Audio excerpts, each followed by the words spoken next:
ये कह रही हूँ सर, इस आंदोलन को वो सम्मान क्यों नहीं जो जंतर मंतर पर सम्मान मिल रहा था।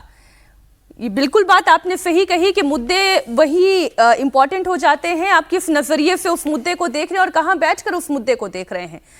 इस मामले पर कांग्रेस की चुप्पी को लेकर बीजेपी को मौका मिला है। इस बार बीजेपी ने सवाल पूछा है कि कांग्रेस क्यों रांची के जेपीएससी पेपर लीक पर खामोश है। बीजेपी प्रवक्ता संबित पात्रा ने पूछा कि कांग्रेसी सांसद संसद में इस मुद्दे को क्यों नहीं उठाते। आप सुने उनका बयान भी।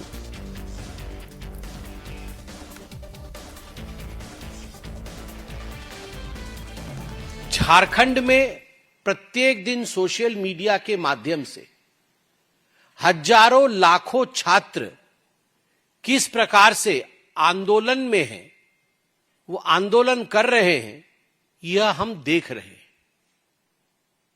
और कांग्रेस पार्टी एक शब्द झारखंड में आंदोलन में बैठे छात्रों के पक्ष में बोलते नजर नहीं आ रही है। पार्लियामेंट में उस विषय को उठाते नजर नहीं आ रही। एक तख्ती आपने देखा, कोई कांग्रेस का सांसद मकर द्वार पे झारखंड के एग्जाम को लेकर, जेपीएससी एग्जाम, जो 14वां जेपीएससी एग्जाम हुआ था, पब्लिक सर्विस कमीशन का एग्जाम झारखंड का, जिसमें पेपर लीक हुई थी, उस विषय में एक तख्ती किसी भी कांग्रेसी के हाथों में देखा? किसी ने नहीं देखा, क्योंकि ये सिलेक्टिव आउटरीच है और इसके पीछे केवल राजनीतिक रोटी सेकने की चेष्टा कांग्रेस पार्टी की। हमारे सहयोगी अभय पराशर इस वक्त रांची में ही मौजूद हैं। हम उनसे जरा वहां के रिपोर्ट और हालात ले लेते हैं। अभय, ये बताएं कि कल तो देर रात बिजली तक वहां पर काट दी गई। किन परिस्थितियों में छात्र आंदोलन कर रहे हैं और क्या सरकार की मंशा है भी कि इन छात्रों से बात करें? देखिए मीनाक्षी, फिलहाल तो ऐसा हालात देखकर नहीं लगता कि सरकार को अभी तक किसी भी तरह की कोई सुध इन लोगों की लेने की पड़ी है। ये कंडीशन मैं आपको दिखा दूं। सबसे पहले जिस ग्राउंड में हम मौजूद हैं, ये रांची का जयपाल स्टेडियम है और काफ़ी बड़ा स्टेडियम है। दोपहर के बाद इस स्टेडियम के अंदर स्टूडेंट्स की संख्या जो है वो बहुत ज़्यादा बढ़ जाती है। और किस कंडीशन में स्टूडेंट्स बैठे हुए हैं, मीनाक्षी आपने वो तस्वीरें देखी होंगी कि पानी बरस रहा था और इस टेंट को किसी तरीके से संभाल रहे थे ये स्टूडेंट्स, जो कि मांग कर रहे हैं कि पेपर धांधली जो हो रही है उसके अंदर सीबीआई जांच की मांग हो, क्योंकि इन लोगों को स्टेट गवर्नमेंट पे किसी भी तरीके का भरोसा नहीं है। ये यहाँ पर इस तरीके का पंडाल लगा हुआ है।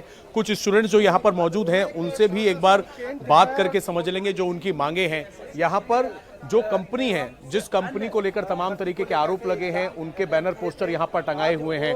कुछ स्टूडेंट्स हमारे साथ मौजूद हैं। क्या नाम है आपका? मेरा नाम मनीष हुआ।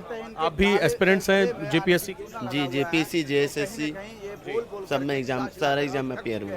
तो आप लोग पिछले कई दिनों से यहाँ प्रदर्शन कर रहे हैं। अभी क्या क्या मांगे हैं और क्या कोई सरकार से बातचीत हो पाई है?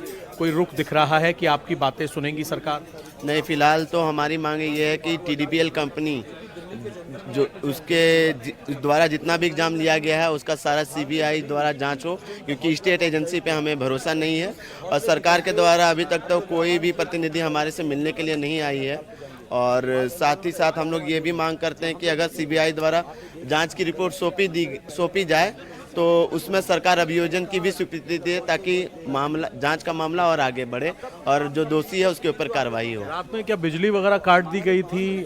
किस कंडीशन में आप लोग रह रहे हैं? मैं देख रहा था इसी ये जो ऊपर पन्नी लगी हुई है, इसमें से पानी टपक रहा था बारिश में।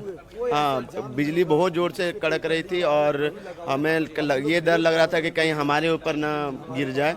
और बिजली की तो व्यवस्था नहीं है, अस्थायी रूप से जनरेटर की व्यवस्था है, जिसपे कब फ्यूल खत्म हो जाए वो कहा नहीं जा सकता। अभय, बहुत शुक्रिया आपका इस पूरी जानकारी के लिए। अब ये तय करना है विपक्ष को भी और पक्ष को भी। और मैं जब झारखंड की बात करी हूं तो उसमें पक्ष और विपक्ष आप सोचिए, जेएमएम और कांग्रेस इस वक्त सत्ता पक्ष में है और विपक्ष में बीजेपी है, कि छात्रों की मांग को क्या उतनी हवा दे पाएगी, उतनी ऊर्जा दे पाएगी जैसे विपक्ष ने जंतर मंतर पे दिया था? क्या बीजेपी वो ऊर्जा दे पाएगी झारखंड के इन छात्रों को? और इस वक्त जो सत्ता पक्ष में बैठी हुई कांग्रेस और जेएमएम की सरकार है, क्या वाकई में वो छात्रों के हित में काम कर पाएगी या नहीं? इस पर आप भी नजर बनाए रखिएगा।